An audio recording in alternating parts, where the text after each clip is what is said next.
367 Perfect Union. Presence of God, I implore you, my God, to let nothing trouble my union with you. Meditation 1. The yes of perfect consent has surrendered the whole human will to God, placing it completely under the vivifying influence of the divine will.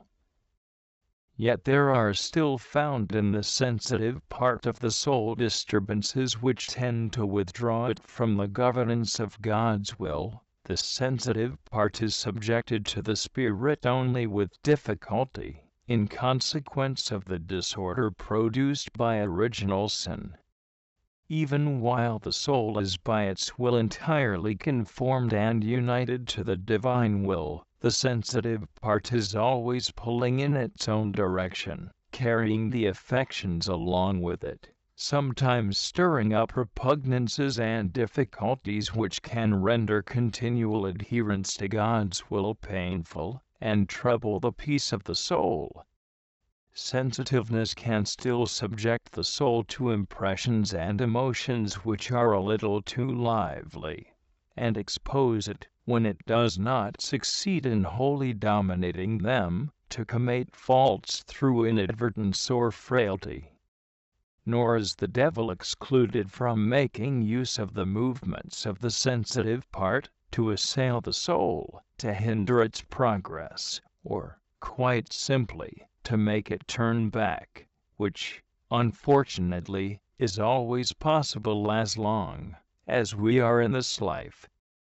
The soul suffers from these trials, and ardently sighs to be freed from them, for it sees how they can disturb its union with God, and it desires this union to be more intense and perfect than ever.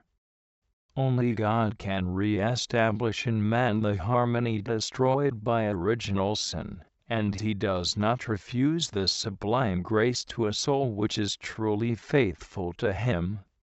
He grants it by means of a more intimate and complete union with Himself, wholly dominating the soul by His powerful influence, as if taking it into His possession. This is total unton, called by the mystic spiritual marriage, the highest degree of union with God possible in this life. Oh, with what fervor the loving soul longs for this sublime state in which it can give itself entirely to God, and can be wholly possessed and directed by Him, without being troubled by the turbulence of sensibility. 2. Spiritual marriage, writes St. John of the Cross, is a total transformation in the beloved, wherein on either side there is made surrender by total possession of the one to the other with a certain consummation of union of love. South Carolina, 22:3. It is a total transformation in God.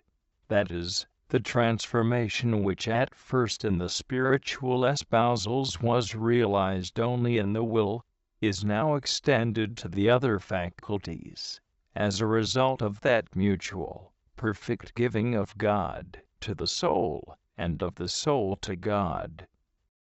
God gives Himself to the soul as if He were its possession. He establishes Himself in it as the active principle, not only of its will, but of its whole being, directing its entire life, and inspiring it in all that it does.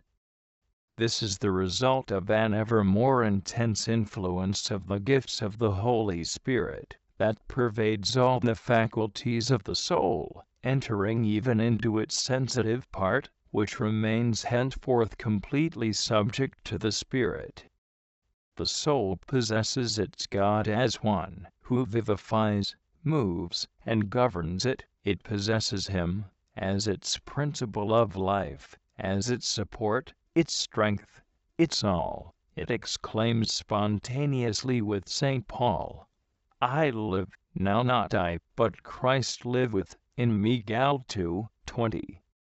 It feels that its life is much more the life of God than its own life. In fact, Since God has given himself wholly to the soul, it is precisely in virtue of the singular plenitude of the divine gift that the soul has given itself wholly to him. It is no longer only the perfect gift of the will, it is the gift of the entire being, magnificently harmonized by the full actuation of the gifts of the Holy Spirit.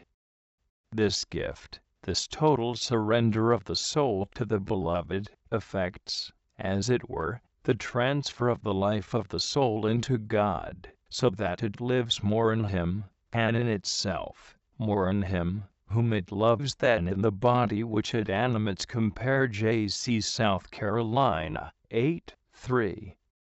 Like the mystical spouse of the canticle, the soul which has arrived at this state can repeat in all truth, "My Beloved, to me, and I to him too." 16. The union of the soul with God is henceforth so perfect, so full, that only the beatific union of heaven can surpass it. Total union is heaven anticipated, heaven offered to generous souls who spare neither pain nor sacrifice in order to give themselves wholly to God. Colloquy. Great is this favor, my spouse, and this delectable feast, this precious wine, that you give me, one drop of which makes me forget all created things, and withdraw from creatures, and from myself, and no longer desire the satisfactions and joys which until now my senses have longed for. Great is all this, and unmerited by me. Let worldlings come with all their possessions, their riches, their delights, their honors, and their feasts, even if all these could be enjoyed without the trials that they bring in their train, which is impossible. They could not in 1,000 years cause the happiness enjoyed in a single moment by a soul whom you have elevated to this state.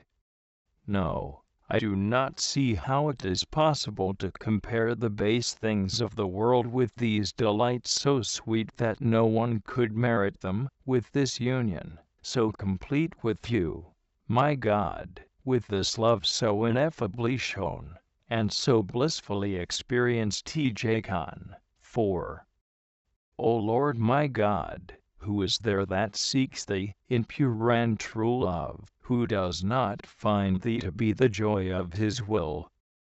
It is thou who art the first to show thyself, going forth to meet those who desire thee. O my God, how sweet to me thy presence, who art the sovereign good! I will draw near to thee in silence, I will rejoice in nothing till I am in thine arms. O Lord, I beseech thee, leave me not for a moment, because I know not the value of my soul. JCSMJ.